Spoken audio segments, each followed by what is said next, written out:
हिंदी में यूपीएससी की तैयारी से संबंधित प्रोग्राम्स को देखने के लिए सब्सक्राइब करें स्टडी IQ-IAS हिंदी।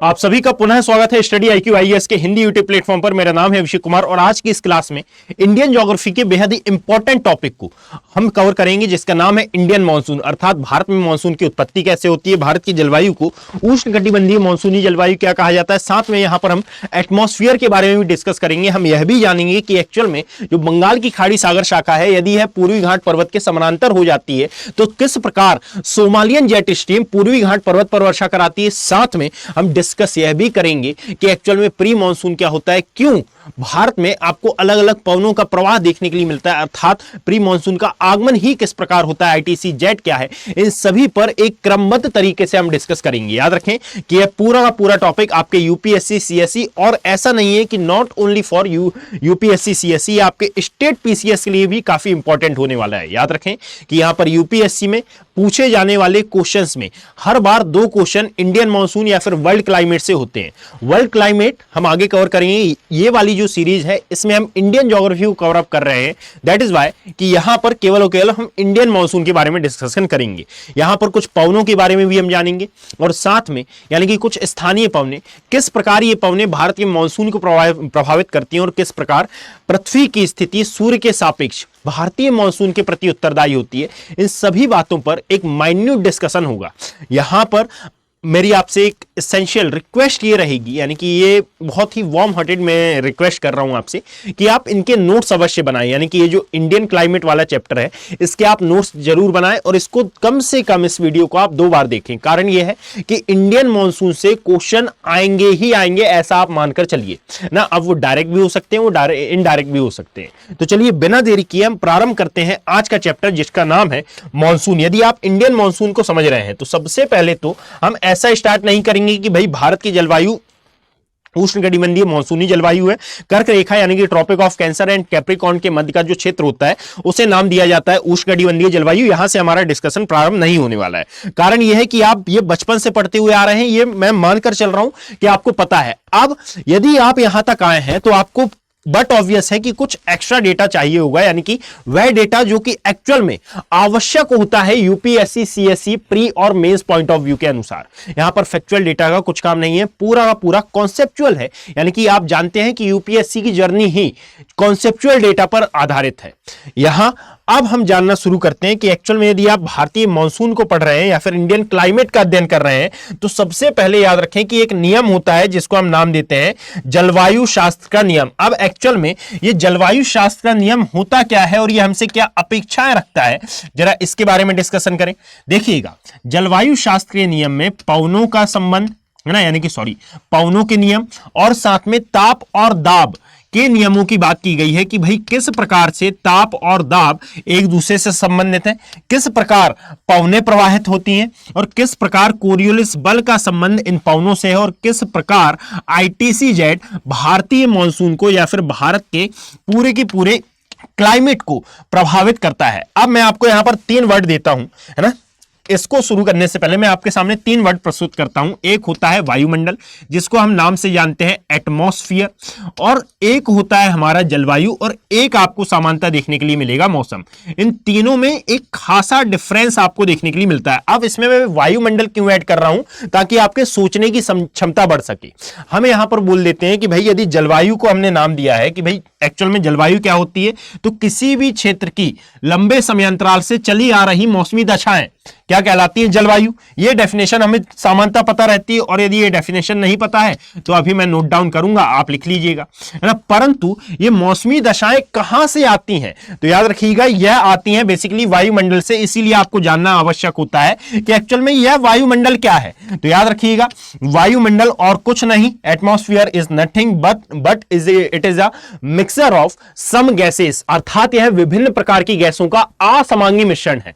अब असमांगी मिश्रण है तो मिश्रण कई प्रकार का होता है भाई, है ना। एक यांत्रिकी मिश्रण होता है, एक रासायनिक मिश्रण होता है। तो ये किस प्रकार का मिश्रण है? तो याद रखिएगा कि यदि ये रासायनिक मिक्सचर होता है, यदि ये रासायनिक मिश्रण होता तो यहां पर गैसें आपस में क्रिया कर लेती, परंतु यह कैसा है? यह यांत्रिकी मिश्रण आपको देखने के लिए मिलता है। अर्थात वायुमंडल क्या कहलाता है, एटमॉस्फेयर क्या है? तो विभिन्न प्रकार की गैसों का असमांगी मिश्रण, जिसमें से गैसों का समान अनुपात आपको देखने के लिए नहीं मिलता है, इसको कहा जाता है वायुमंडल, है ना। यानी कि इसमें नाइट्रोजन 78%, ऑक्सीजन 21%, कार्बन डाइऑक्साइड 0.033% और यहां पर ऑर्गन 0.9% देखने के लिए मिलती है। इसमें कुछ नोबल गैसेस भी हैं, कुछ गौर गैसेस भी हैं और बहुत सारे प्रकार की आपको यहां पर गैसें देखने के लिए मिलेंगी, जिसमें से बट ऑब्वियस है कि कुछ ग्रीन हाउस गैसें भी आपको प्रेजेंट दिखाई देती हैं। तो विभिन्न प्रकार की गैसों का जो असमांगी मिश्रण होता है उसे कॉल कर लिया जाता है क्या? दैट इज कॉल्ड वायुमंडल। और यदि हम बात करते हैं जलवायु की, तो जलवायु क्या होता है भाई?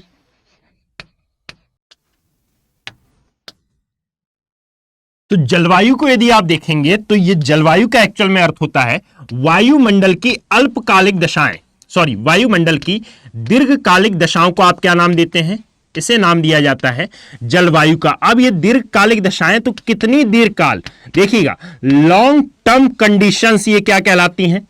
ये कहलाती है हमारी जलवायु। देखिएगा आप यदि हड़प्पा काल से देखेंगे तो आपको मालूम चलेगा कि भाई हमारे यहां बहुत समय से यही क्रम चला आ रहा है कि जनवरी माह में आपको भीषण ठंड देखने के लिए मिलती है और जब साल का अंत आता है तो यहां पर भी आपको ठंड से ही साल का अंत देखने के लिए मिलेगा। मध्य में आती है गर्मी, बसंत ऋतु और शरद ऋतु। क्लियर? ये सीक्वेंस हमको कब से देखने के लिए मिल रहा है? तो लगभग ज्ञात इतिहास कहता है कि यह 1000 वर्षों से ऐसा ही चला आ रहा है, इवन उससे भी ज्यादा। तो भारत की जलवायु में यदि आप नोटिस करें तो लगभग 6 से 7 महीने आपको ग्रीष्म ऋतु या फिर उससे संबंधित ऋतु का प्रभाव। अब ग्रीष्म ऋतु मतलब कि केवल और केवल गर्मी नहीं होगा, यहां पर ग्रीष्म ऋतु अर्थात उससे संबंधित ऋतुएं भी इसमें काउंट की जाएंगी। जैसे धूप निकली हुई है, वर्षा हो गई तो ह्यूमिडिटी वाला माहौल आ गया। धूप निकली हुई है, गर्मी लग रही है, थोड़ा सा ह्यूमिडिटी और थोड़ी सी धूप, है ना। ये सब किसमें काउंट की जाती है? एक्चुअल में वर्षा काल आया नहीं था, परंतु ग्रीष्म काल में वर्षा हो गई है, जिसके कारण वातावरण में ह्यूमिडिटी बढ़ गई है, आर्द्रता बढ़ गई है। तो इसको भी आप किसमें काउंट कर लेते हैं? सामान्यतः गर्मी के मौसम में काउंट कर लेते हैं। तो याद रखें भारत में लगभग यदि 12 माह में हम अवधि देखते हैं तो 12 माह की इस अवधि में लगभग और लगभग आपको 6 से 7 महीने या तो गर्मी या फिर गर्मी से संबंधित मौसम या क्लाइमेट आपको देखने के लिए मिलता है।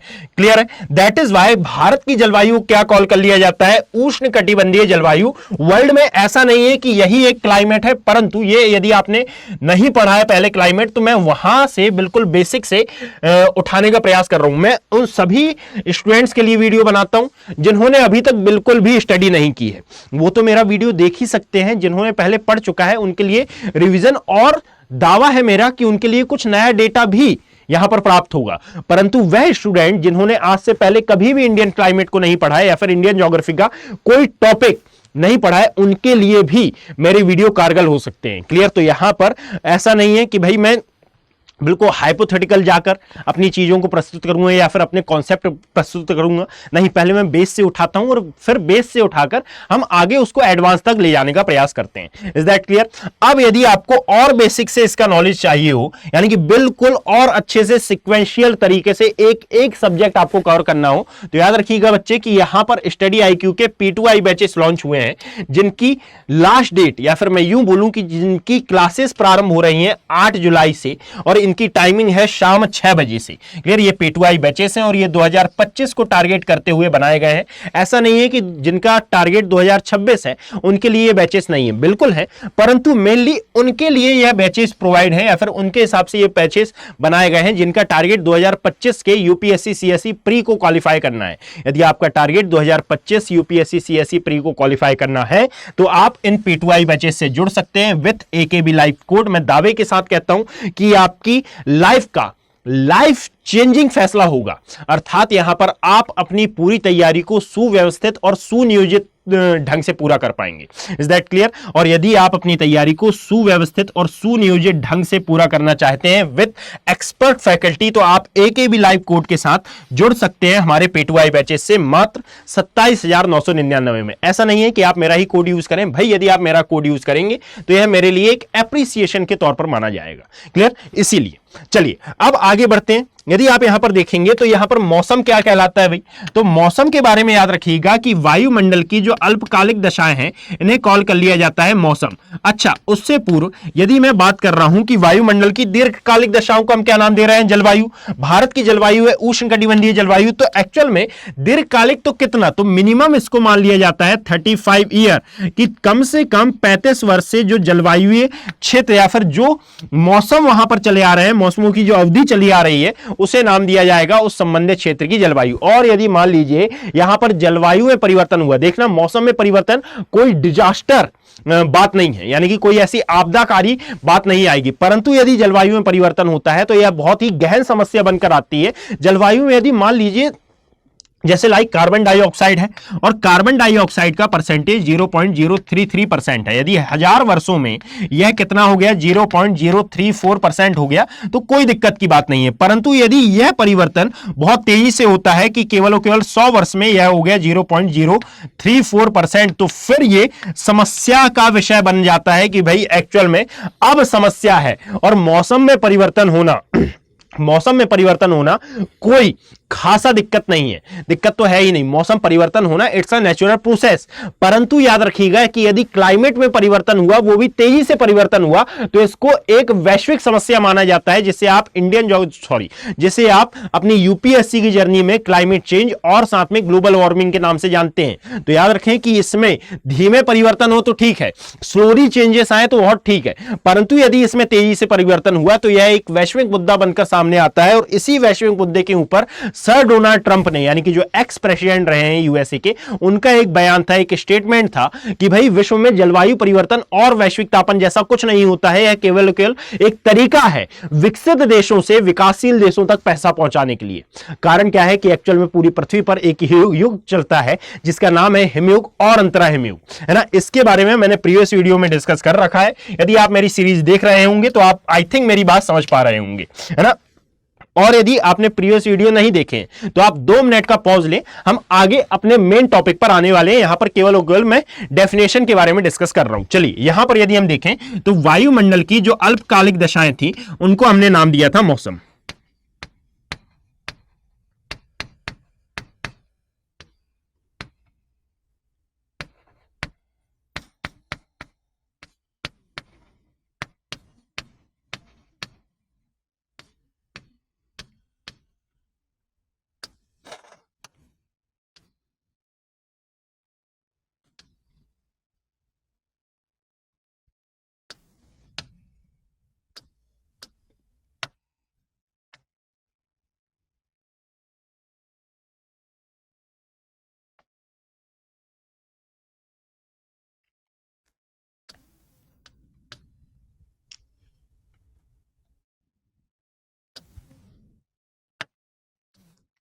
इसे आप ऐसा समझ लें कि भाई जब आप किसी को फोन लगाते हैं तो आप पूछते हैं और बताओ क्या मौसम है वहां का, है ना। मतलब कि मौसम हो सकता है प्रति सेकंड, प्रति मिनट, प्रति घंटे, प्रति क्षण चेंज हो जाए। अभी धूप निकली है, थोड़ी देर बाद बारिश हो जाए तो इसको क्या कहा जाएगा कि मौसम चेंज हो गया। अब अल्पकाल का मतलब, जैसे दीर्घकाल का मतलब 35 ईयर था, अल्पकाल का मतलब ऐसा कुछ नहीं है कि इतना ही टेन्योर होना चाहिए, इतना ही टाइम पीरियड होना चाहिए। सेकंड भी हो सकता है, 1 सेकंड भी हो सकता है, क्लियर, 1 घंटा भी हो सकता है, 1 दिन भी हो सकता है कि कल धूप निकली थी, अब बारिश हो रही है, अगले क्षण आपको लगने लगी क्या, ठंड। तो यहां पर यह मौसम की अल्पकालिक दशाएं जितनी भी अल्प हो सकती हैं, आप अंदाजा भी नहीं लगा सकते कि यह मौसम कब चेंज हो गया, है ना। सामान्यतः ऐसे माना जाता है कि भाई 3-3 महीने में यह मौसम चेंज होता है, जिसको हम ग्रीष्म ऋतु, बसंत ऋतु, शरद ऋतु और साथ में मानते हैं क्या, शीत ऋतु के नाम से।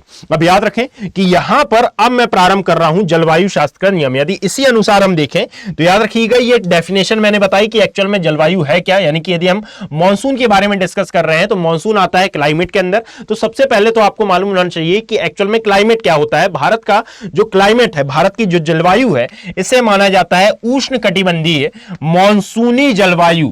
कौन सी मानी जाती है ये, इसे कॉल कर लिया जाता है उष्ण कटिबंधीय मॉनसूनी जलवायु। अब इसका मतलब होता है कि एक्चुअल में जो भारत है इसके मध्य से होकर गुजरती है कर्क रेखा, और कर्क रेखा जिस भी एरिया से गुजरती है वहां पर मॉनसून काल में वर्षा होती है, और इसके कारण इसको माना जाता है उष्णकटिबंधीय मॉनसूनी जलवायु वाला क्षेत्र। इसके बारे में आगे डिस्कशन आने वाला है।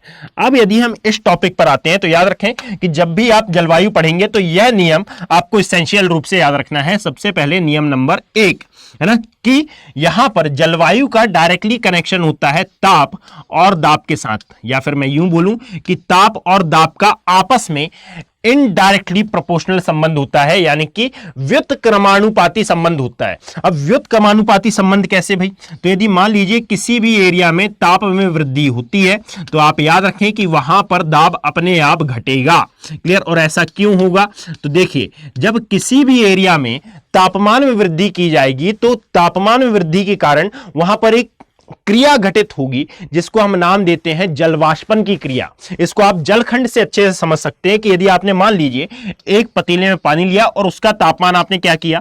बढ़ाया। तापमान बढ़ाए जाने पर आप देखते हैं कि पानी गर्म होकर उबलकर अब उसमें जलवाष्पन की क्रिया हुई है, और ये वाष्प कहां जा रही है? ऊपर। मतलब कि जो नीचे है पानी उसमें वायु दाब की कमी आ रही है। तो इसको क्या कहा जाएगा कि जब आपने ताप बढ़ाया तो जल का जो वायु दाब था उसमें कमी आई। तो ऐसा ही स्थल खंड में होता है कि यदि स्थल खंड में किसी भी एरिया का तापमान बढ़ता है या फिर किसी भी एरिया का तापमान यदि बढ़ाया जाता है तो वहां पर गैसें हल्की होना प्रारंभ हो जाती हैं, गर्म होकर ये हल्की होने लगती हैं, और हल्की गैसें सदैव कहां जाती हैं? ऊपर की ओर। तो दैट इज वाई कहा जाता है कि ताप और दाब एक दूसरे के व्युत्क्रमानुपाती होते हैं, यानी कि किसी एरिया का यदि टेम्परेचर ज्यादा है तो वायु दाब कम होगा, और यदि किसी एरिया का टेम्परेचर कम है तो वहां का वायु दाब अधिक होगा। इसको आप इस प्रकार समझ लें भाई कि जो एसी लगा रहता है ये ऊपर लगा रहता है।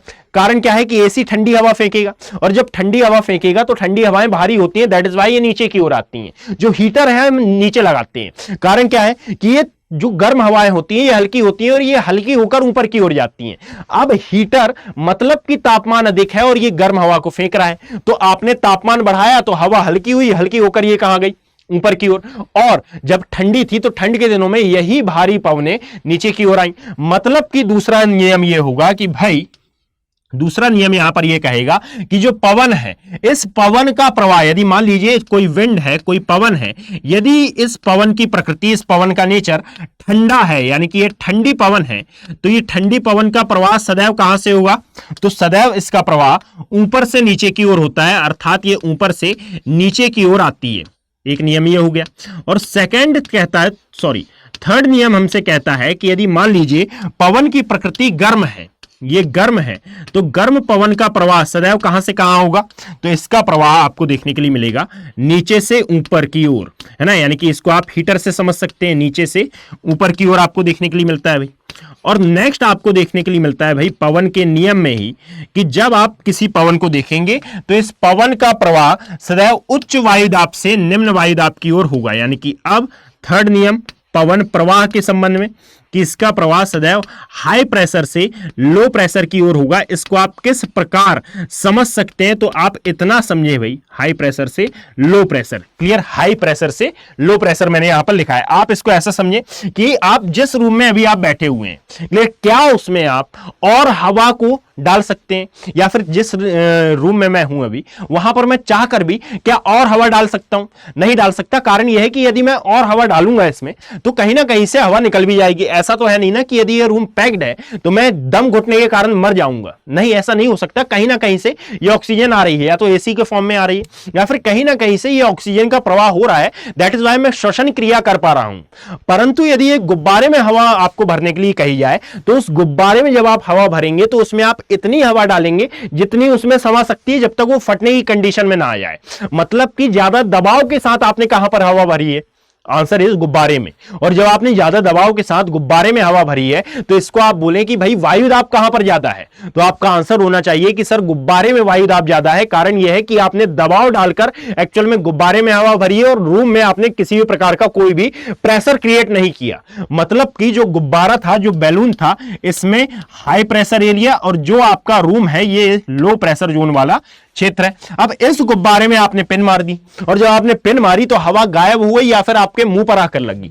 आंसर हमारे मुंह पर आकर लगी है। कारण क्या था कि हमारा ये जो सर था ना जिस स्थान पे, या फिर जो हमारी बॉडी थी, ये एक्चुअल में लो प्रेशर एरिया में थी और जब आपने गुब्बारे में पिन मारी तो ये हाई प्रेशर से इस विंड ने लो प्रेशर की ओर आना पसंद किया। कारण क्या है कि इसने पूरे वायुमंडलीय दाब को नियत करने का प्रयास किया। वायुमंडलीय दाब मतलब कि पूरे पृथ्वी के दाब को नहीं, अपितु इस रूम को भी आप एक वायुमंडल का दर्जा दे सकते हैं। दैट इज व्हाई इसको कहा जाएगा कि जब आपने गुब्बारे में एक पिन पिंच की तो यहां पर हवा का प्रवाह हाई प्रेशर से कहां हुआ? लो प्रेशर की ओर हुआ। यानी कि याद रखें कि पवन प्रवाह सदैव कहां से कहां होता है? हाई प्रेशर से लो प्रेशर की ओर। एक और बात यहां पर इंपॉर्टेंट है जिसको हम नाम देते हैं कोरियोलिस बल का। अब ये कोरियोलिस बल क्या होता है भाई? तो कोरियोलिस बल एक ऐसा बल है जिसके प्रभाव के परिणाम स्वरूप पवने उत्तरी गोलार्ध में अपने प्रवाह की दिशा की राइट हैंड साइड और दक्षिणी गोलार्ध में अपने प्रवाह की दिशा के लेफ्ट हैंड साइड मूव कर जाती हैं। Is that clear?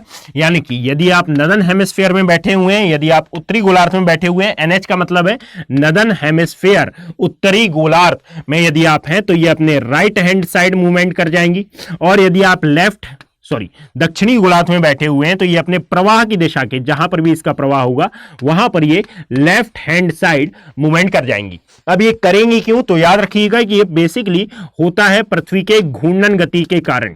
ये घूर्णन गति के कारण आपको कोरियोलिस बल देखने के लिए मिलता है। क्लियर?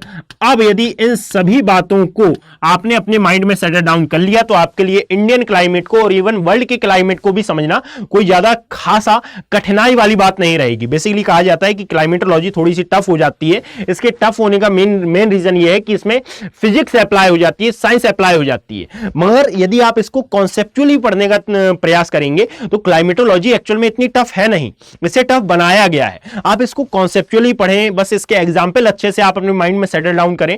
यदि आपके सोचने की क्षमता अच्छी है, यदि आप इमेजिन अच्छे से कर पाते हैं तो क्लाइमेटोलॉजी किसी भी प्रकार से टफ नहीं है। क्लियर? इवन क्लाइमेटोलॉजी का जो सबसे टफ टॉपिक माना जाता है tricellular meridional diagram of air mass movement, यानी कि त्रिकोशीय वायुमंडलीय परिसंचरण का डायग्राम, यह भी उतना टफ नहीं लगेगा यदि आपने इसको कॉन्सेप्चुअली पढ़ने का प्रयास किया है तो। क्लियर? चलिए, अब इन सभी नियमों के अनुसार हम प्रारंभ करते हैं एक नियम को समझना जिसे नाम दिए एक टॉपिक को समझना जिसे नाम दिया जाता है इंडियन क्लाइमेट का। क्लियर? सबसे पहले ताप दाब का रिलेशन, फिर पवन प्रवाह की दिशा, पवन प्रवाह की हाई प्रेशर और लो प्रेशर की ओर होता है, फिर कोरियोलिस बल के बारे में हमने जाना।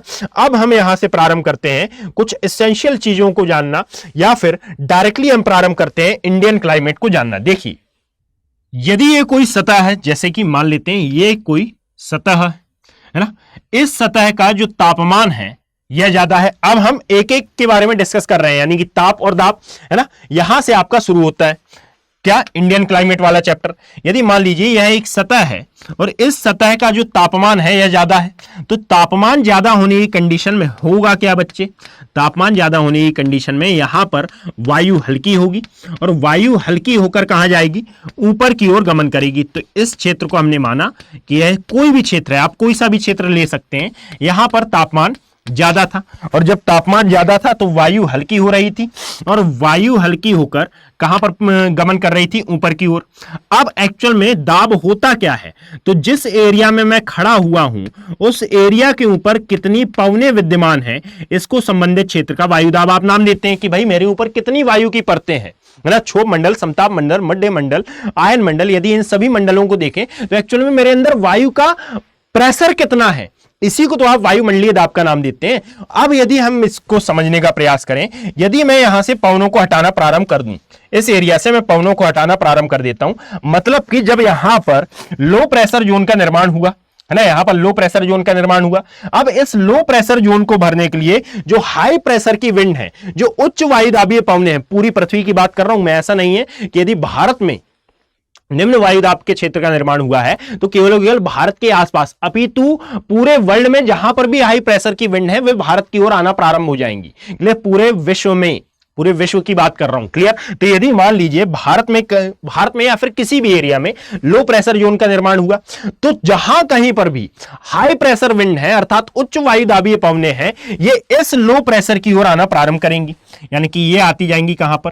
इस लो प्रेशर की ओर, और जैसे जैसे ये लो प्रेशर की ओर आएंगी तो वैसे वैसे अब यहां का तापमान क्या है, बहुत ज्यादा, यानी कि ये आना प्रारंभ हुई इस डायरेक्शन में, और इस डायरेक्शन में आते आते यहां का तापमान ज्यादा था, तो तापमान ज्यादा होने के कारण ये गर्म होकर कहां उठने लगी, ऊपर की ओर। अब ऐसा तो है नहीं कि एक ही डायरेक्शन से ये पवनें आएंगी, भाई आएंगी तो दोनों ही डायरेक्शन से आएंगी, जहां जहां से भी आ सकती हैं वहां से ये प्रवेश करेंगी कहां पर, इस वाले एरिया में, अर्थात जहां पर तापमान ज्यादा है, और तापमान उच्च होने के कारण ही ये पवनें गर्म होकर फिर से ऊपर उठेंगी।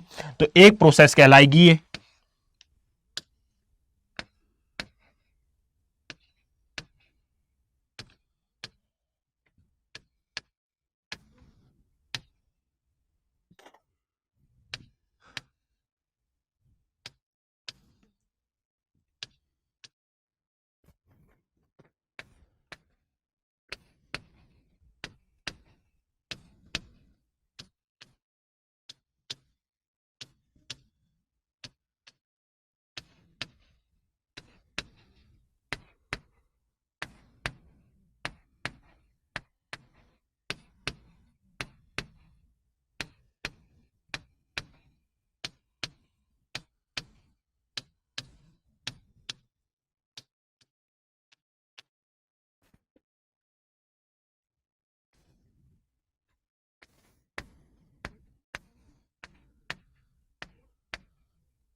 मतलब कि इसका अर्थ क्या है कि ये पवनें आ कहां से रही हैं, उस एरिया से जहां पर हाई प्रेशर है, और आ रही हैं उस एरिया में जहां पर लो प्रेशर यहां पर निर्मित है। देखिएगा अब इसके परिणाम स्वरूप होगा ये कि जैसे जैसे ये पवनें ऊपर की ओर जाएंगी ना, तो ऊपर जाने पर इनके वायु दाब में इनके तापमान में क्या आएगी, कमी। कारण क्या है कि यहां पर तापमान ज्यादा था, तो वायु दाब कम होने के कारण या फिर ये गर्म होकर ऊपर जा रही हैं, ऊपर जाने पर इनके तापमान में कमी आएगी। अब भाई जनरली ये कहा जाता है कि ऊपर जाने पर तापमान में कमी आती है, परंतु इसका कॉन्सेप्ट क्या है, कारण क्या है कि यदि आप इसको कॉन्सेप्चुअली समझे तो थोड़ा सा ये भ्रमित करने वाला है कि भाई यदि मान लेते हैं ये हमारी पृथ्वी और ये हमारा सूर्य, तो जब आप वायुमंडल में ऊपर की ओर जाते हैं तो ऊपर की ओर जाने पर एक्चुअल में आप सूर्य के निकट आ रहे हैं, तो सूर्य के निकट आने के बावजूद तापमान में वृद्धि होनी चाहिए थी, तापमान में कमी किस प्रकार हो रही है। तो इसका कारण यह है कि एक्चुअल में याद रखिएगा कि हमको कभी भी गर्मी इस कारण से नहीं लगती कि भाई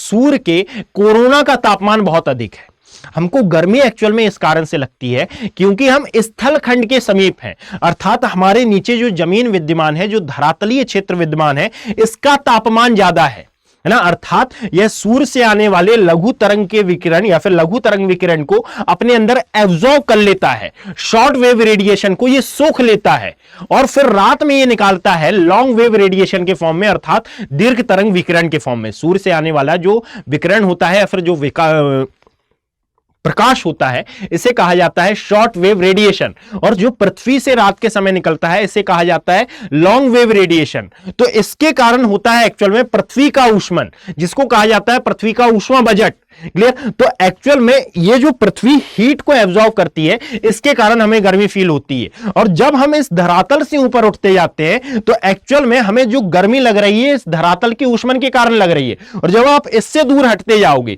तो आप इससे दूर हटे तो एक्चुअल में इस गर्मी से आप दूर जाते गए। अब जैसे जैसे आप वायुमंडल में ऊपर जाओगे तो वैसे वैसे आपको गर्मी धीरे धीरे धीरे धीरे कम लगेगी। दैट इज वाई कि जैसे जैसे ये पवनें नीचे से ऊपर की ओर जाती हैं तो इनके तापमान में क्या आती है, गिरावट। और जब इन पवनों के तापमान में गिरावट आती है तो याद रखिएगा बच्चे कि यहां पर फिर यही पवनें एक क्रिया करती हैं जिसे नाम दिया जाता है कंडेंसेशन या फिर संघनन की क्रिया। इन इंग्लिश इसे कॉल कर लिया जाता है कंडेंसेशन। ये संघनन की क्रिया करती हैं। जस्ट अ सेकेंड, इसको मैं थोड़ा सा लाइट कर लेता हूं, अदरवाइज ये प्रॉब्लम क्रिएट करेगा बाद में। इसे कॉल कर लिया जाता है संघनन की क्रिया, और संघनन की क्रिया के परिणाम स्वरूप यहां पर आपको देखने के लिए मिलता है मेघों का निर्माण, और फिर यही मेघ क्या कराते हैं, बाद में वर्षा क्रिएट करते हैं। क्लियर। अब जैसे जैसे इन मेघों का आकार बड़े होता जाएगा और जैसे जैसे ये मेघ संतृप्त होते जाएंगे तो फिर आगे चलकर ये क्या कराएंगे, यही मेघ वर्षा, और इसी को कहा जाता है कि संबंधित क्षेत्र में वर्षा का आगमन हुआ। अब एक्चुअल में ऐसा नहीं होगा कि ये मेघ यहीं पर स्थिर रह जाएंगे, नहीं भाई, ये गति करेंगे, मूव करेंगे और मूव करते हुए ये आगे बढ़ते हुए क्या कराते जाएंगे, वर्षा। तो एक्चुअल में कुछ इस प्रकार से आपको संबंधित क्षेत्र में वर्षा देखने के लिए मिलेगी।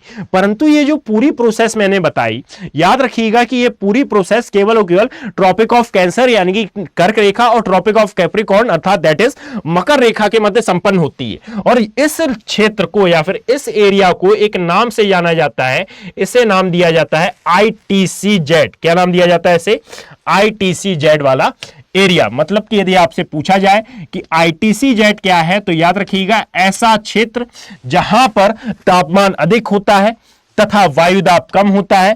तापमान अधिक होने के कारण तथा वायुदाब कम होने के कारण जो उच्च वायुदाबीय पवनें हैं इनका प्रवाह उच्च वायुदाब से निम्न वायुदाब क्षेत्र की ओर होता है, जिसके कारण पवनें अधिक तापमान के कारण गर्म होकर ऊपर उठती हैं और ऊपर उठने पर इनके तापमान में कमी आती है। कमी आने के कारण इनमें क्रिया होती है जिसे नाम दिया जाता है संघनन की क्रिया। संघनन क्रिया के परिणाम स्वरूप यहां मेघों का निर्माण होता है, क्लाउड फॉर्मेशन होता है और फिर यही मेघ यहां पर वर्षा के लिए उत्तरदायी माने जाते हैं। That is all clear. यानी कि ये क्या है, ये है ITCZ वाला एरिया। अब ITCZ को आप क्या नाम दे सकते हैं, इसे नाम दिया जाता है इंटर ट्रॉपिकल कन्वर्जन जोन। और यदि इन हिंदी हम बात करें, इन हिंदी यदि हम इसके बारे में समझने का प्रयास करें तो इसी को नाम दे दिया जाता है अंतरा उष्णकटिबंधीय अभिसरण क्षेत्र। देखिएगा कन्वर्जन का मतलब क्या है, कन्वर्जन का यहां पर अर्थ होता है कि भाई दो पवनें आ रही हैं और आपस में ही कन्वर्ज हो रही हैं, यानी कि ये अभिसरित हो रही हैं, है ना। जलवायु शास्त्र में जब आप पढ़ते हैं तो एक्चुअल में पवनों के पास आने को कहा जाता है अभिसरण, है ना। अर्थात यहां पर अभिसरण क्षेत्र कौन सा होगा, तो यह वाला जो एरिया आपको दिख रहा है, यहां पर पवनें आकर टकरा रही हैं और यह गर्म होकर ऊपर जा रही हैं, तो इस एरिया को आप क्या नाम देंगे, अभिसरण क्षेत्र। और जलवायु शास्त्र में जब ये पवनें ऐसे डाइवर्स होती हैं तो इसको कहा जाता है अपसरण। क्लियर। और जब ये पवनें नीचे की ओर आती हैं तो इसको कहा जाता है आरोहण। Is that clear. तो याद रखिए ये हुआ हमारा अभिसरण, ये हुआ हमारा अपसरण और नीचे आना दैट इज कॉल्ड क्या, आरोहण, सॉरी अवरोहण, है ना, ऊपर जाना आरोहण। अब यहां पर याद रखिएगा जस्ट द सेकंड, मैं ना इसको थोड़ा सा कवर अप कर दूं, अदरवाइज ये प्रॉब्लम क्रिएट कर सकता है। तो सबसे पहले मैं इसको हटा देता हूं भाई, है ना, और इसको मैं पैक कर देता हूं पूरा का पूरा। जस्ट अ सेकंड, थोड़ा सा इसको छोटा कर लिया जाए, पश्चात उसके इसको एडजस्ट कर लिया जाए।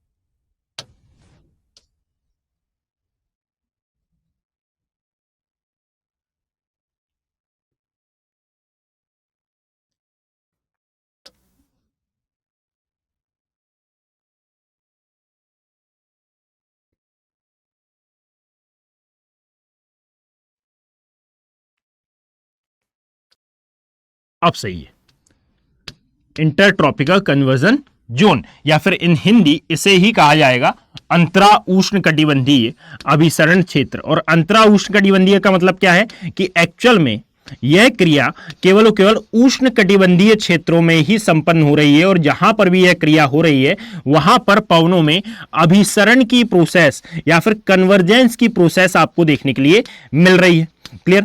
तो यहां पर ये जो पूरा का पूरा डायग्राम मैंने बनाया, एक्चुअल में आप इसी को शामिल करेंगे किसमें, अंतरा उष्णकटिबंधीय अभिसरण क्षेत्र को समझने के लिए। चलिए, यदि इतना समझ में आया है तो ये बहुत अच्छी बात है।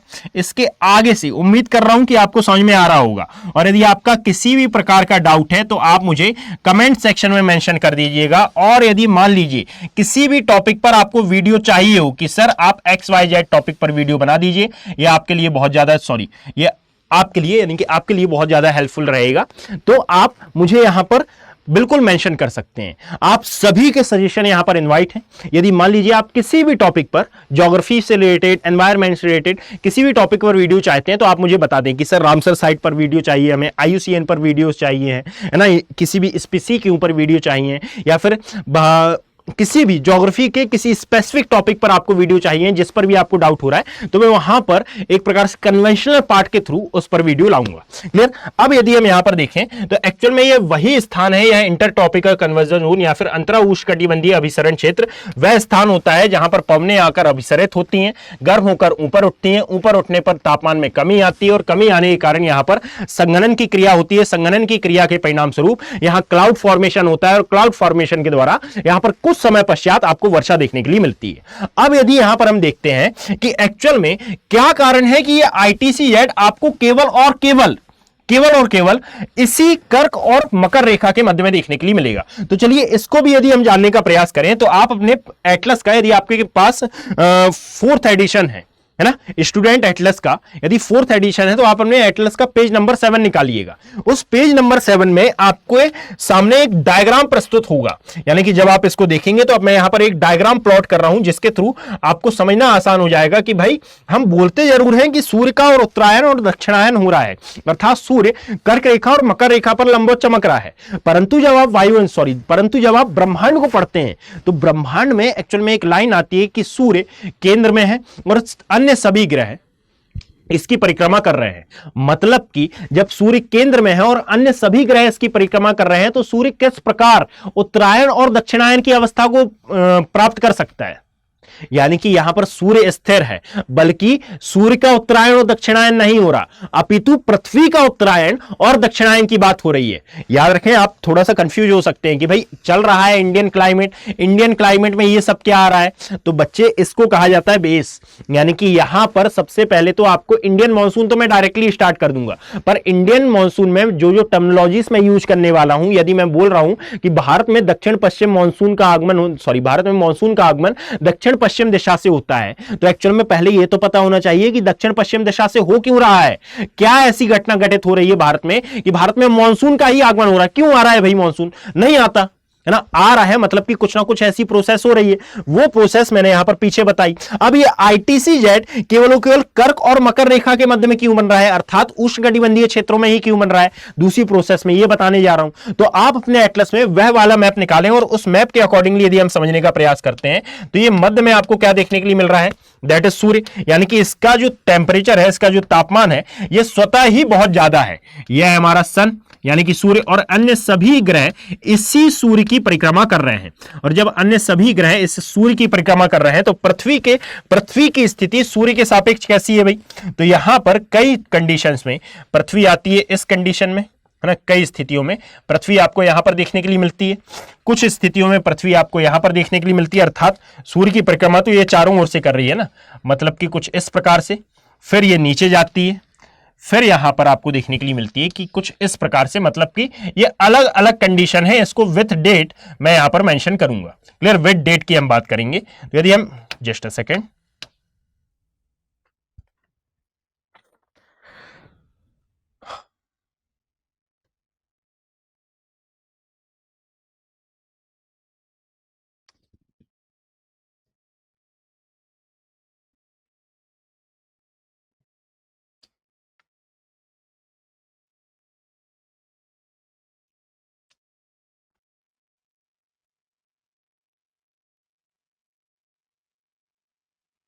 अब ठीक है, यहां पर देखते हैं तो ये है हमारी क्या, अर्थ। यदि आप इस अर्थ को देखते हैं तो यहां पर 2-3 डेट आपको याद रखना है ना। 2-3 डेट क्या है, तो यहां पर एक डेट आती है जब अब यहां पर याद रखो कि जो हमारी पृथ्वी है ना, एक्चुअल में ये अपने अक्ष पर 23.5 डिग्री झुकी हुई है, अर्थात ये टिल्टेड है। क्लियर, यहां पर भी ये 23.5 ये टिल्ट आपको दिखाई देती है। क्लियर, यानी कि ऐसा चारों के ही कंडीशन में है, ये पृथ्वी ही है। तो यहां पर जब ये 23.5 टिल्ट होती है तो ये जो सबसे ऊपर की कंडीशन है ना, एक्चुअल में यहां पर एक प्रोसेस होती है, इस डेट को नाम दिया जाता है 21 मार्च। और जब 21 मार्च की ये डेट होती है तो एक्चुअल में सूर्य लंबवत चमक रहा होता है भूमध्य रेखा पर। किस प्रकार, तो ये हमारी पृथ्वी है, मान लीजिए ये टिल्टेड है, और ये जब टिल्टेड होगी और जब ये ऊपर की ओर होगी तो ना ही उत्तरी भाग है ना, पृथ्वी ऐसी है ना, पृथ्वी ऐसी है, और जब पृथ्वी ऐसी है तो इसको आप 3D रूप में समझिए। 3D रूप में होगी तो सन यहां पर होगा, सन की डायरेक्टली रेस कहां पर पड़ रही होंगी, भूमध्य रेखा पर, ना कि दक्षिणी ध्रुव पर, है ना, और ना कि ये दक्षिणी गोलार्ध में। दक्षिणी गोलार्ध में पड़ेगी, उसका इफेक्ट क्या होगा आगे मैं बताऊंगा, परंतु यहां पर आप इसको 3D रूप में यदि समझने का प्रयास करते हैं तो एक्चुअल में 21 मार्च के आसपास जो सूर्य की लंबवत किरणें हैं ये पड़ रही होंगी कहां पर, भूमध्य रेखा पर।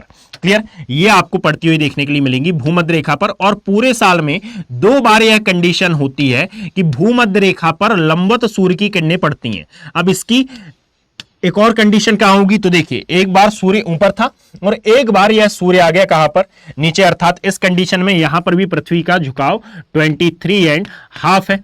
तो यह डेट जो कहलाएगी यह है हमारी 23 सितंबर, और ये 23 सितंबर को फिर से सूर्य की लंबवत किरणें कहां पर पड़ती हैं, इस भूमध्य रेखा पर।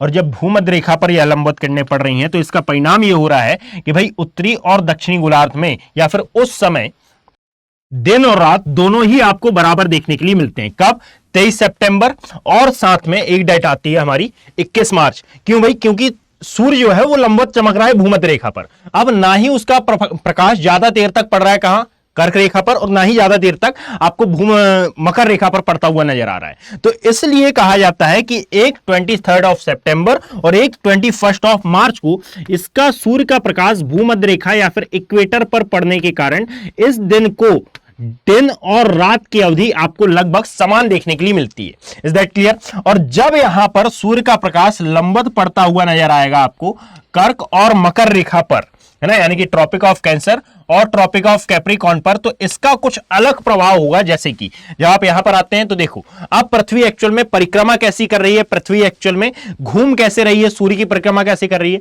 तो आपको ज्ञात होगा कि पश्चिम से पूर्व की ओर, यानी कि पश्चिम में है और पूर्व की ओर जा रही है। और जब पश्चिम में है, पूर्व की ओर जा रही है, तो देखिए 21 मार्च के पश्चात यहां पर आएगा क्या, 21 जून, 21 जून के बाद 23 सितंबर, और 23 सितंबर के बाद अब आ जाएगा 22 दिसंबर। यानी कि ऐसा तो नहीं होगा ना कि भाई पीछे जाएंगे हम मंथ में, है ना, ऐसा नहीं होगा। हम आगे बढ़ेंगे और आगे बढ़ते हुए आएंगे कहां पर, इस सितंबर वाले मंथ में, यानी कि वेस्ट टू ईस्ट ये परिक्रमा कर रही है। Is that clear? तो यहां पर जब ये परिक्रमा कर रही है तो एक्चुअल में आप देखो, पश्चिम से पूर्व तो 21 मार्च, फिर नेक्स्ट डेट कौन सी आ जाएगी यहां पर आ जाएगी 21 जून, है ना, यानी कि 21 जून की स्थिति। अब 21 जून को एक्चुअल में हम क्या मनाते हैं, तो विश्व योगा दिवस। भाई 21 जून को ही क्यों मनाया, क्योंकि एक्चुअल में यह दिन बहुत ज्यादा लंबा होता है और इस समय जो हमारा सूर्य है यह लंबवत चमक रहा होता है किस पर भाई, तो यहां पर यह लंबवत चमक रहा होता है ट्रॉपिक ऑफ कैंसर, अर्थात दैट इज कर्क रेखा पर।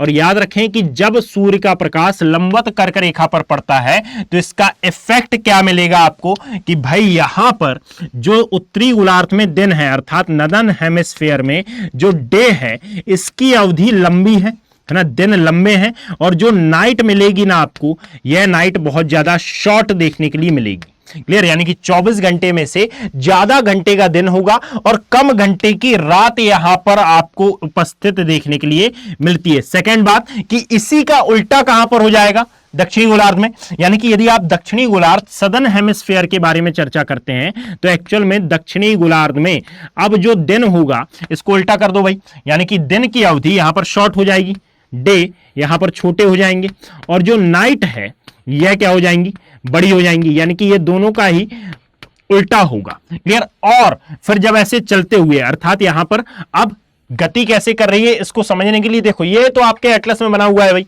मेरे को बताने की क्या आवश्यकता, मैं बोलता कि यहां पर एक रफली मैप बना देता और आपसे बोलता कि आप इसको मिला लेना बस, है ना।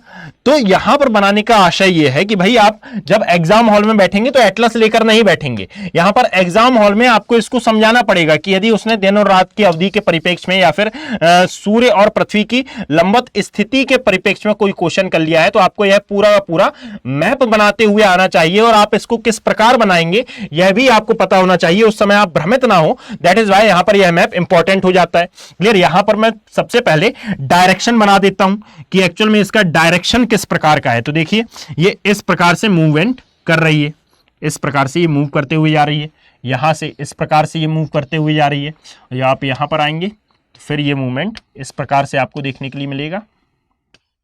देन ये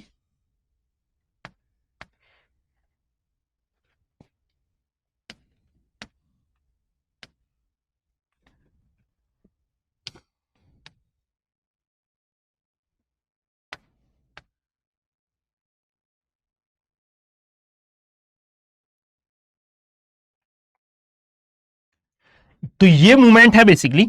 और यदि आप यहां पर देखोगे तो अब एक और कंडीशन है, देखो यहां से घूमते हुए 21 मार्च, 21 जून, फिर 23 सितंबर, दिन रात बराबर इन दोनों में ही, और फिर आई यहां पर, है ना। और जब इस कंडीशन में आई तो 23.5 डिग्री झुकाव के कारण अब ये जो दक्षिणी वाला भाग है सूर्य के अधिक निकट है, तो एक्चुअल में जो सूर्य का लंबवत प्रकाश है अब किस पर पड़ेगा, अब सूर्य का लंबवत प्रकाश यहां पर पड़ेगा दक्षिणी गोलार्ध में, अर्थात अब पड़ेगा ये सदर्न हेमिस्फीयर में, यहां पर ये पड़ रहा था नदर्न हेमिस्फीयर में यानी कि उत्तरी गोलार्ध में। तो इसका क्या क्या परिणाम आपको देखने के लिए मिलेगा, देखिएगा।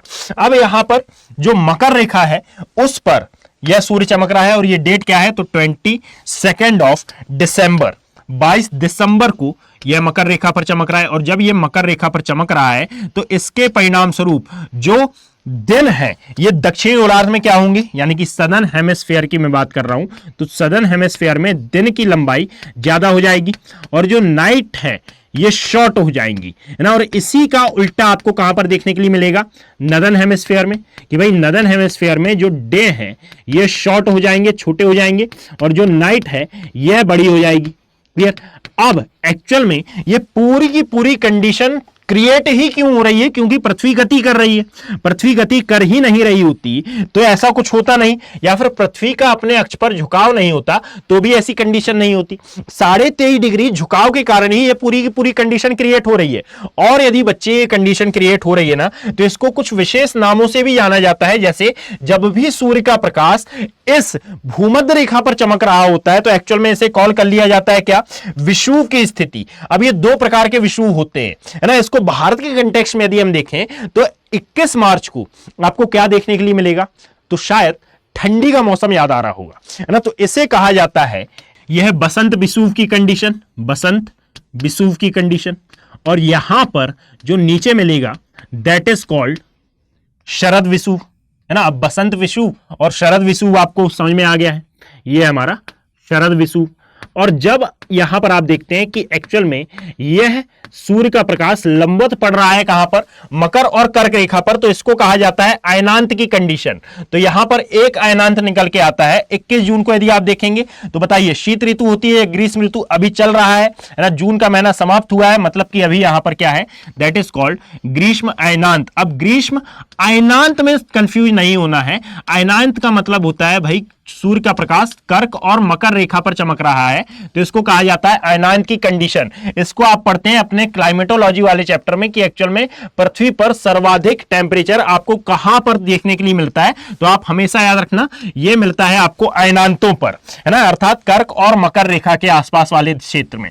और यदि यहां पर हम देखें तो 22 दिसंबर के आसपास आपको मिलेगी शीतकाल की कंडीशन, दैट इज वाई इसे कॉल कर लिया जाता है शीत अयनांत। क्लियर, यानी कि दो विषुव हुए और दो अयनांत हुए। अब आप इस बात से यह अंदाजा लगा सकते हैं कि भाई आईटीसी जेट का प्रवाह कब कब और किस किस डायरेक्शन में होगा, कि यहां पर मैंने बताया आईटीसी जेट क्या होता है। अब यहां पर मैं बताने जा रहा हूं कि आईटीसी जेट का प्रवाह कैसे हुआ। देखिए आईटीसी जेट का सर्वप्रथम निर्माण होगा 21 मार्च को। 21 मार्च को यह रहेगा भूमध्य रेखा पर। तो जो प्रोसेस मैंने अभी आपको बताई आईटीसी जेट के कंटेक्स्ट में, वह पूरी प्रोसेस भूमध्य रेखा पर संपन्न होगी। फिर यह बढ़ना चालू होगा कहां पर, उत्तर डायरेक्शन की ओर, यानी कि उत्तरी गोलार्ध की ओर। कारण क्या है कि पृथ्वी गति करेगी, तो यहां पर एक्चुअल में पृथ्वी जा रही है सूर्य के दक्षिणी भाग में, परंतु इस समय सूर्य की लंबवत किरणें पड़ेंगी उत्तरी गोलार्ध में, तो इसे कहा जाएगा सूर्य के उत्तरायण की स्थिति। बात समझ में आई। और यहां पर अब ये जा रही है धीरे धीरे उत्तरी ओर, है ना, उत्तरी गोलार्ध की या फिर उत्तर दिशा की ओर, है ना। तो यहां पर याद रखिएगा कि हम इसको उत्तर और दक्षिण समझ रहे हैं, परंतु एक्चुअल में ये पश्चिम से पूर्व है बच्चे, है ना। एक्चुअल में ये पश्चिम से पूर्व है। माइंड थोड़ा सा यहां पर लगाना आप कि ये बोर्ड 3D नहीं है, ये बोर्ड 3D नहीं है ना, ये 2D बोर्ड है। तो 2D बोर्ड में हम इसको समझने का प्रयास कर रहे हैं। अब जब ये यहां पर आएगा तो सूर्य की लंबवत किरणें पड़ेंगी एक्चुअल में दक्षिणी गोलार्ध में, तो इसे क्या कहा जाएगा कि सूर्य हो गया है दक्षिणायन। एक्चुअल में सूर्य दक्षिणायन नहीं हुआ। जब सूर्य के दक्षिणायन का नाम हम देते हैं तो एक्चुअल में पृथ्वी उत्तरायण हुई है। और जब हम बोलते हैं कि सूर्य उत्तरायण हुआ है तो इसका मतलब है कि पृथ्वी क्या हुई है, दक्षिणायन हुई है। ये दोनों कॉन्ट्राडिक्शन होता है इन दोनों में। क्लियर। तो इस बात को यदि आपने समझ लिया तो आई थिंक आप बहुत स्मार्ट होंगे और आप बेटर तरीके से इसकी आंसर राइटिंग कर पाएंगे कि भाई एक्चुअल में जब भी हम बोलते हैं कि सूर्य का और उत्तरायण और दक्षिणायन हो रहा है तो सूर्य तो स्थिर है, यह किस प्रकार से उत्तरायण और दक्षिणायन की कंडीशन को प्राप्त कर सकता है? ऐसा नहीं है, पृथ्वी के कारण सूर्य का उत्तरायण और दक्षिणायन आपको देखने के लिए मिलता है। अब इसी के आधार पर यदि हम लें तो दो विषुव को समझा और दो अयनांतों को समझा, तो एक्चुअल में ITC-Z इसी प्रकार से मूवमेंट कर लेता है और इस प्रकार से मूवमेंट करता है, अर्थात इसका अर्थ यह होता है कि फिर से मैंने यदि यहां पर अपनी एक पृथ्वी ड्रॉ की तो इस पृथ्वी के अकॉर्डिंगली सबसे पहले क्या होगा कि ITC-Z का निर्माण सबसे पहले भूमध्य रेखा पर आपको देखने के लिए मिलेगा, अर्थात दैट इज कॉल्ड भूमध्य रेखा, या फिर इसी को आप नाम देते हैं विषुवत रेखा, या फिर इसी को कहा जाता है इक्वेटर लाइन। आपकी इच्छा अनुसार आप जो भी इसका नाम रखना चाहें, आपकी श्रद्धा के ऊपर है ये। क्लियर? श्रद्धा मतलब कि आपकी आत्मा के ऊपर है भैया। तो यहां पर 0 डिग्री है। फिर यहां पर डेट कौन सी आएगी? दैट इज 21 मार्च, 21 मार्च को यहां पर निर्मित होगा। कारण क्या है कि यहां पर सूर्य का प्रकाश अभी लंबवत पड़ रहा होगा। अब इससे जैसे जैसे आगे की ओर बढ़ेगा तो आगे की ओर बढ़ने पर अब ये पहुंचेगा कहां? कर्क रेखा पर, है ना। तो दैट इज कर्क रेखा या फिर ट्रॉपिक ऑफ कैंसर, इसे नाम दिया जाता है 23.5 नदर्न लैटिट्यूड लाइन। और यहां पर पहुंचेगा कब? तो 21 जून को। अब 21 जून को जब ये पहुंचेगा तो देखिए भारत में गर्मी है और इसी के आसपास आपको हल्की फुल्की वर्षा होती हुई प्रतीत होगी। और फिर इसके पश्चात यह डायरेक्टली आ जाएगा, जस्ट अ सेकंड, कुछ गलती तो नहीं हुई है ना, जस्ट अ सेकंड, यहां पर यही गलती हुई थी। तो यहां पर अब आपको देखने के लिए मिलेगा ट्रॉपिक ऑफ कैप्रिकॉर्न, अर्थात दैट इज मकर रेखा वाला एरिया, यानी कि इसको कहा जाता है 23.5 सदर्न लैटिट्यूड लाइन वाला क्षेत्र। और यहां पर पहुंचेगा कब? तो यहां पहुंचेगा एक्चुअल में 22 दिसंबर को। अब बीच में कौन सी डेट छूटी? तो 23 सितंबर, और 23 सितंबर को यह वापस से आएगा कहां पर? इस भूमध्य रेखा पर। इसका अर्थ क्या हुआ? इसका अर्थ हुआ कि भाई सबसे पहले ITC-Z का निर्माण भूमध्य रेखा पर होता है और भूमध्य रेखा से यह बढ़ना चालू होता है कहां पर? उत्तर दिशा की ओर, अर्थात यह उत्तर दिशा की ओर, कर्क रेखा की ओर यह बढ़ना चालू होगा। फिर वापस से यह आएगा कहां पर?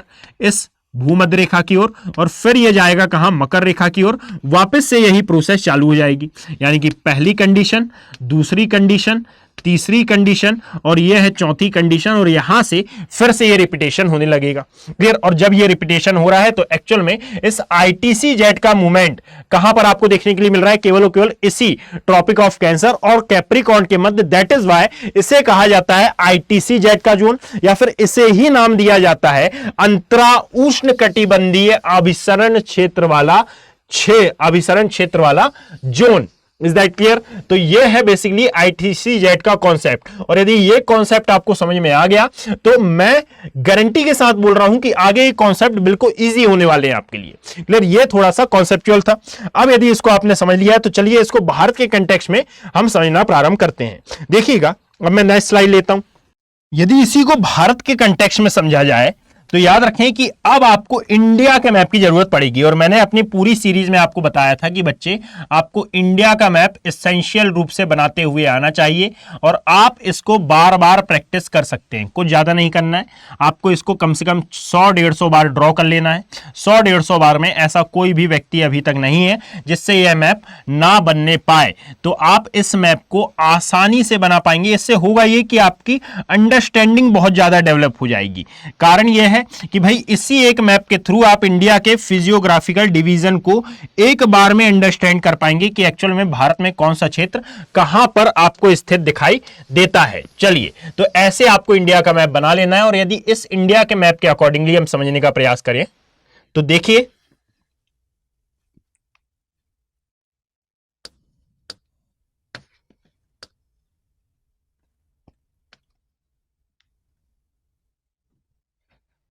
अब एक बार मैं इसको छोटा कर लेता हूं थोड़ा सा। कारण यह है कि अब मैं आपको धीरे धीरे समझाऊंगा। देखिएगा, छोटा या फिर ऊपर कर लेते हैं भाई, ठीक है। यहां से मध्य से, जस्ट अ सेकेंड, यहां मध्य से सबसे पहले हम क्या गुजारते हैं?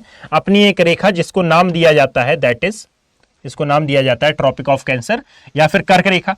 यहां से क्यों गुजारी? कारण यह है कि आपको यह पता हो जाना चाहिए भाई कि भारत में, ये पता तो है ही, है ना, यानी कि 23.5 डिग्री नदर्न लैटिट्यूड लाइन, ठीक है, यानी कि ये है हमारी कर्क रेखा।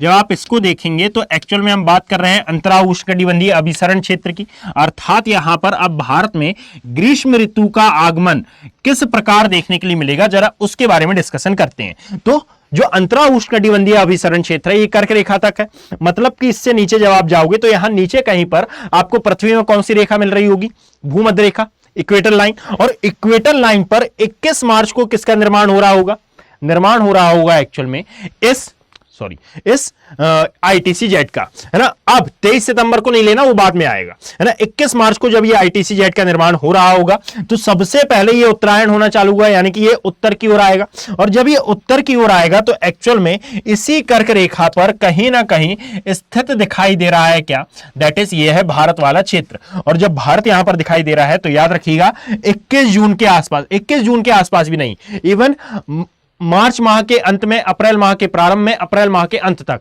यहां तक आपको क्या देखने के लिए मिलता है भाई कि आईटीसी जेट का आगमन हो चुका है भारत में, अर्थात आईटीसी जेट भारत के समीप पहुंच चुका है। यह है आईटीसी जेड वाला एरिया। और जब आईटीसी जेड भारत के समीप आ जाता है तो यहां पर याद रखें कि एक्चुअल में यहां का प्रभाव क्या हो रहा है कि भाई संबंधित क्षेत्र का जो टेम्परेचर था, यहां का जो टेम्परेचर था, अब ये टेम्परेचर हाई होगा और जो वायु दाब है अर्थात ये जो प्रेशर है यह धीरे धीरे कम होगा, अर्थात वायु दाब घटेगा और तापमान बढ़ेगा। इसका कारण क्या है कि पीछे हमने डिस्कस किया है भाई, वायु पवनों के नियमानुसार, है ना। यहां पर हमने पूरा डिस्कशन किया था कि एक्चुअल में पवन का नियम कहता क्या है, जलवायु शास्त्र का नियम क्या कहता है, और यदि इसके अकॉर्डिंगली हम डिस्कस करें तो देखिएगा अब होगा क्या, यहां से जो स्थानीय पवने हैं, है ना, यानी कि पवन का प्रवाह उच्च वायुदाब से निम्न वायुदाब क्षेत्र की ओर होगा। और जब पवन प्रवाह उच्च वायुदाब से निम्न वायुदाब क्षेत्र की ओर होगा, यानी कि आसपास इस डायग्राम के अनुसार आसपास जो पवने हैं वो इस ओर आएंगी। अब जब इस ओर आएंगी तो अब देखिएगा ये आईटीसी जेट रुका नहीं है, यानी कि ऐसा नहीं होगा कि पहले केरल में ठहरा, ये कंटिन्यूअसली आगे बढ़ रहा है। और जब ये कंटिन्यूअसली आगे बढ़ रहा है तो इसकी कंडीशन कुछ इस प्रकार से है बच्चे, है ना, ये इस प्रकार से लगातार आगे बढ़ रहा है। और लगातार आगे बढ़ने के परिणाम स्वरूप हो ये रहा है कि यहां पर जो स्थानीय पवने हैं, ये स्थानीय पवने कंटिन्यूअसली आगमित हो रही हैं या फिर आती जा रही हैं किस ओर, ये आती जा रही हैं इस आईटीसी जेट की ओर। परंतु ये इतनी विशालकाय नहीं है ना, ये इतनी विशालकाय पवने नहीं है। और ये पवने यहां पर आ रही हैं, गर्म हो रही हैं, कारण क्या है, तापमान ज्यादा है, ऊपर जा रही हैं और ऊपर उठकर ये कर रही हैं बादलों का निर्माण, और बादलों के निर्माण के द्वारा ये फिर बाद में क्या करा दे रही हैं, वर्षा। परंतु यहां पर याद रखें कि अभी इनका तापमान उतना नहीं है तो ये पवने भी उतनी ज्यादा शक्तिशाली नहीं है, तो यहां पर जो वर्षा हो रही है ये एक्चुअल में उतनी खासा स्ट्रांग नहीं हो रही है।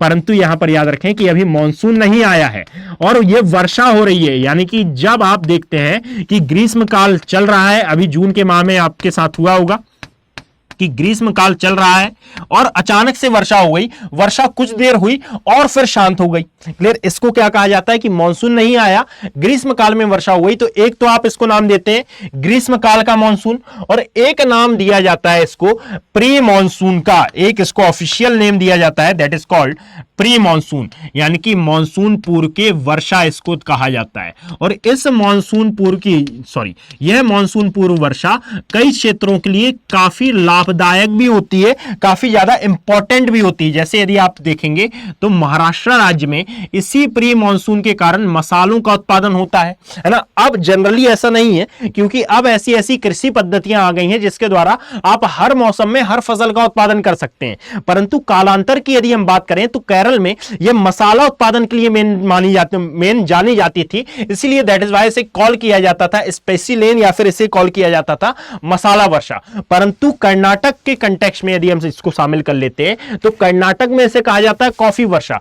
अब नेम्स को लेकर वर्तमान समय में काफी कॉन्ट्राडिक्शन हो गया है। कारण यह है कि अब जो कृषि पद्धतियां आ गई हैं उनमें अलग अलग कृषि पद्धति का उपयोग करके आप अलग अलग प्रकार की फसलों का, अलग अलग प्रकार की क्रॉप्स का उत्पादन कर लेते हैं, परंतु कालांतर की बात करें तो इनको एक स्पेसिफिक नाम से जाना जाता था। और आज भी यदि हम बात करते हैं तो यूपीएससी जोड़ी मिलाव वाले क्वेश्चन में, मैच द कॉलम वाले क्वेश्चन में यह क्वेश्चन कर लेता है। क्लियर? तो याद रखें कि यह स्थानीय वर्षा है, यानी कि प्री मॉनसून, इसको अलग अलग स्थानों पर अलग अलग नाम से जाना जाता है। कारण यह है कि एक टाइम पर पूरे भारत में वर्षा नहीं होती है, एक टाइम पर पूरे क्षेत्र में वर्षा नहीं होती है। स्पेसिफिक उस एरिया में जहां पर इस आईटीसी जेट का प्रभाव है वहां पर यह वर्षा करा रही है। दैट इज वाई इसे स्थानीय वर्षा के आधार पर स्थानीय नामों से जाना जाता है।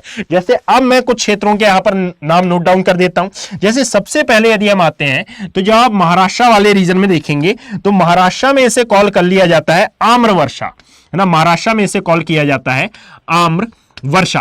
अब आम्र वर्षा क्यों? क्योंकि एक टाइम पर यह आम की खेती के लिए काफी इंपॉर्टेंट मानी जाती थी। दैट इज वाई इसे कॉल किया जाता है आम्र वर्षा। इसी प्रकार यदि हम आते हैं कर्नाटक में, तो कर्नाटक में एक टाइम पर इसे कॉल किया जाता था चेरी ब्लॉसम, है ना। कई बार आसाम के कंटेक्स्ट में भी आप इसका नाम सुनते हैं। एमपी का नाम खासा इंपॉर्टेंट हो जाता है क्योंकि एमपी में तो ये होती ही है हर वर्ष, और यहां पर इसे नाम दिया जाता है मावठा। क्या नाम दिया जाता है? मावठा। कुछ स्थानीय नाम आपको नॉर्थ ईस्टर्न पार्ट में भी देखने के लिए मिलेंगे। अब यदि हम यहां पर देखते हैं बच्चे, तो जब ये स्थानीय वर्षा होती है तो देखो यहां पर अब कौन कौन से राज्य प्रभावित हो रहे हैं इससे। तो एक प्रभावित हो रहा है यहां पर महाराष्ट्र वाला सेक्शन, यानी कि, और यहां पर प्रभावित हो रहा है आंध्र प्रदेश वाला, उड़ीसा वाला सेक्शन, है ना। ये पूरा पूरा दक्षिण तक है। यहां पर आता है कर्नाटका वाला एरिया, यहां पर देखने के लिए मिलेगा केरला वाला एरिया, यहां मिलता है तमिलनाडु वाला क्षेत्र, और यहां पर फिर ये आंध्र प्रदेश उड़ीसा वाला पूरा का पूरा रीजन, पौंडीचेरी, दादर नगर हवेली, दमन दीव। परंतु अब इंपॉर्टेंट बात यह है कि जब ये आईटीसी जेट पूरा का पूरा उत्तर की ओर पहुंचेगा, अब इसका जो ये जो आईटीसी जेट था, इसका जो टेम्परेचर था ये कैसा था? पहले ही ज्यादा था, है ना, और वायु दाब कम था। परंतु हमारे यहाँ एक प्लेस है जिसे नाम दिया जाता है थार डेजर्ट, जो कि इस एरिया में आपको अकर होती हुई मिलती है। जब ये इस एरिया में पहुंचेगा ना, अब आपके मन में एक डाउट कि भाई यहां पर क्यों पहुंचेगा और उत्तर भारत के विशाल मैदान में क्यों पहुंचेगा ये? तो भाई यहां पर एक बात आप हमेशा याद रखें कि ऐसा बिल्कुल नहीं है कि कर्क रेखा जैसा कोई भी एरिया प्रकृति ने बनाया है, यह हमने बनाया है कि भाई ट्रॉपिक ऑफ कैंसर और ट्रॉपिक ऑफ कैप्रिकॉर्न है। यहां पर कोई ग्रेट वॉल ऑफ चाइना नहीं है कि इसके आगे सूर्य का प्रकाश जा ही नहीं सकता या फिर इसके आगे उतना अधिक ऊष्मन नहीं मिल सकता। जब आप फिजिकल ज्योग्राफी पढ़ते हैं तो फिजिकल ज्योग्राफी में आप ये जानते हैं कि एक्चुअल में सूर्य के उत्तरायण की कंडीशन को हम बोल रहे हैं, तो एक्चुअल में सूर्य का उत्तरायण केवल 23.5 डिग्री तक नहीं, अपितु यह 25-26 तक चले जाता है। परंतु हमें कुछ एक डेटा चाहिए था ट्रॉपिक ऑफ कैंसर की लाइन के लिए, दैट इज वाई उसको हमने क्या ले लिया है 23.5 डिग्री उत्तरी अक्षांश। इसी प्रकार मकर को ले लिया है 23.5 डिग्री दक्षिणी अक्षांश। परंतु जब आप क्लाइमेटोलॉजी पढ़ते हैं फिजिकल ज्योग्राफी के कंटेक्स्ट में, तो वहां पर एक लाइन आती है कि ऐसी कोई भी वॉल नहीं है जिसके द्वारा इस सूर्य के प्रकाश को रोका जाए, अर्थात सूर्य के प्रकाश का ऊष्मन आपको आगे तक या फिर पृथ्वी का ऊष्मन आपको सर्वाधिक आगे तक देखने के लिए मिलता है, लगभग 25-26 डिग्री उत्तरी और दक्षिणी अक्षांश तक। Is that clear? तो यहां पर अब हिमालय है, यहां पर हिमालय है। तो इस कंडीशन में अब बच्चे होता यह है कि जैसे जैसे ये सूर्य का प्रकाश लंबवत आपको पड़ते हुए देखने के लिए मिलता है, कहां? उत्तरी और दक्षिणी गोलार्ध में, तो सॉरी उत्तरी गोलार्ध में, तो इसके कारण यह जो नॉर्थ इंडियन प्लेन है इसका भी ऊष्मन प्रारंभ होता है। और जब इसका ऊष्मन प्रारंभ होता है तो यहां पर जो तिब्बतियन प्लेट्यू मौजूद है ना, इसका भी ऊष्मन सामान्य प्रक्रिया के थ्रू होता है। अब यहां पर एक बात यह है कि भाई यहां पर वर्षा तो हो रही है, उत्तर भारत के विशाल मैदानी भाग, सॉरी इस प्रायद्वीपीय भारत वाले भाग में वर्षा हो रही है। यहां पर क्या हुआ कि ये था थार डेजर्ट, यहां पर आपको देखने के लिए मिला, दैट इज थार डेजर्ट या फिर थार मरुस्थल। अब थार के मरुस्थल में पहुंचकर एक्चुअल में एक घटना घटित हुई कि यहां का जो तापमान था और यहां का जो वायु दाब था यह पहले ही ज्यादा था। ठीक है, पहले ही ज्यादा होने का मतलब कि यहां का जो टेम्परेचर था यह ज्यादा था और जो वायु दाब था वो पहले ही कम था। और यहां पर आईटीसी जेड के तापमान अधिक और साथ में वायु दाब निम्न होने की कंडीशन में अब देखिएगा यहां पर आईटीसी जेट पहुंचेगा और यहां बनाएगा एक्सट्रीम हाई टेम्परेचर वाला एरिया और यहां पर निर्मित होगा एक्सट्रीम लो प्रेशर वाला एरिया। और जब आईटीसी जेट इस एरिया में शिफ्ट हो जाता है ना, तो इसी के कारण कहा जाता है कि अब भारत में आने वाला है मॉनसून, यानी कि यहां पर रुकेगा नहीं ये, परंतु जब तक आईटीसी जेट अपने आप को शिफ्ट नहीं कर लेता है थार के डेजर्ट में, जब तक भारत में मॉनसून का आगमन नहीं माना जाता है ना। और इसी के कारण तिब्बत के पठार का ऊष्मन होता है, इसी के कारण उत्तर भारत के विशाल मैदान का ऊष्मन होता है और उत्तर भारत के विशाल मैदानी भाग में कुछ क्षेत्रों में आपको वर्षा देखने के लिए मिलती है। यानी कि आज का यह लेक्चर किस पर आधारित था, अब यदि मैं इसको कंपाइल करने का प्रयास करूं तो याद रखें इसे नाम दिया जाएगा भारत में ग्रीष्म ऋतु, है ना, कि भारत में ग्रीष्म ऋतु का आगमन कैसे होता है और कब होता है। याद रखिएगा 21 मार्च के पश्चात जैसे जैसे सूर्य कर्क रेखा की ओर आगमित होता है या फिर सूर्य लंबवत चमकना प्रारंभ होता है कर्क रेखा पर, वैसे वैसे भारत में आप मानते हैं कि भाई ग्रीष्म ऋतु का आगमन हो रहा है। और इसी ग्रीष्म ऋतु के समय भारत में जो वर्षा होती है इसे कहा जाता है प्री मॉनसून की कंडीशन। और इसी के कारण कुछ क्षेत्रों में कुछ स्पेसिफिक क्रॉप्स की भी कृषि की जाती है और यह है हमारी क्या, ग्रीष्म ऋतु। अब ग्रीष्म ऋतु के पश्चात यह आईटीसी जेट याद रखें शिफ्ट हो गया कहां पर, राजस्थान के मरुस्थल में। और राजस्थान के मरुस्थल में शिफ्ट होकर इसने एक्सट्रीम हाई प्रेशर, है ना, एक्सट्रीम हाई टेम्परेचर और एक्सट्रीमली लो प्रेशर का निर्माण किया है, लो प्रेशर का यहां पर निर्माण कर लिया। अब इसके आगे की क्या कंडीशन होती है, तो यदि इसके आगे की कंडीशन हम ले जाएंगे तो यहां पर वीडियो की लेंथ बहुत ज्यादा लंबी हो जाएगी। तिब्बत के पठार के ऊष्मन से अब कौन कौन सी क्रियाएं होती हैं उसको समझेंगे हम नेक्स्ट वीडियो से, यानी कि नेक्स्ट वीडियो मेरा कल आएगा। यहां पर वीडियो की लेंथ ज्यादा ना हो जाए और एक ही दिन में यहां पर बहुत सारे कॉन्सेप्ट आपके माइंड में मिसमैच ना कर पाए, दैट इज वाई इसको हम दो पार्ट्स में ला रहे हैं। यानी कि एक हुआ इस वाले पार्ट्स में जिसमें हमने समर सीजन को समझा, सेकंड पार्ट होगा हमारा रेनी सीजन को लेकर और रेनी सीजन के साथ साथ हम यहां पर विंटर सीजन के बारे में भी डिस्कस करेंगे, यदि वीडियो की लेंथ लंबी नहीं होती है तो। यदि आपको वीडियो पसंद आ रहा हो और आपको इस पूरे वीडियो की पीडीएफ चाहिए हो तो याद रखें मैं इंडियन मॉनसून की पीडीएफ एक साथ आपको प्रोवाइड कराऊंगा, परंतु आप इसको डाउनलोड कर सकते हैं, बताना मेरा फर्ज है। Geography bye Abhishek Kumar Telegram channel पर ना, यहां पर आप जाएंगे सर्च करेंगे तो सर्च करने पर आपको मेरा टेलीग्राम चैनल मिलेगा, वहां से आप इस पीडीएफ को डाउनलोड कर सकते हैं और प्रयास करें कि आप मैप बनाएं, है ना, यानी कि पीडीएफ के थ्रू अब आप इसको आराम से देख के, जरूरी नहीं है कि वीडियो के साथ बनाएं, परंतु आराम से इत्मीनान के साथ बैठ के उसको ड्रॉ करने का प्रयास करें, है ना। यहां से आप इसको डाउनलोड कर लीजिएगा, पूरे के पूरे मॉनसून की पीडीएफ एक बार में मिलेगी आपको, एक बार में, यानी कि यहां पर 3 पार्ट में या फिर 2 पार्ट में, जितने भी पार्ट में ये वीडियो आएगा तो आपको एक बार में मैं इसका कंपाइलेशन दूंगा पीडीएफ के फॉर्म में। क्लियर। यदि वीडियो पसंद आ रहा हो तो इसे लाइक करिएगा, इसे ज्यादा से ज्यादा शेयर करिएगा, इसमें एंगेजमेंट लाइएगा और अपना पॉजिटिव रिस्पॉन्स देकर यहां पर जरूर जाइएगा। धन्यवाद। हिंदी में यूपीएससी की तैयारी से संबंधित प्रोग्राम्स को देखने के लिए सब्सक्राइब करें स्टडी IQ IAS हिंदी।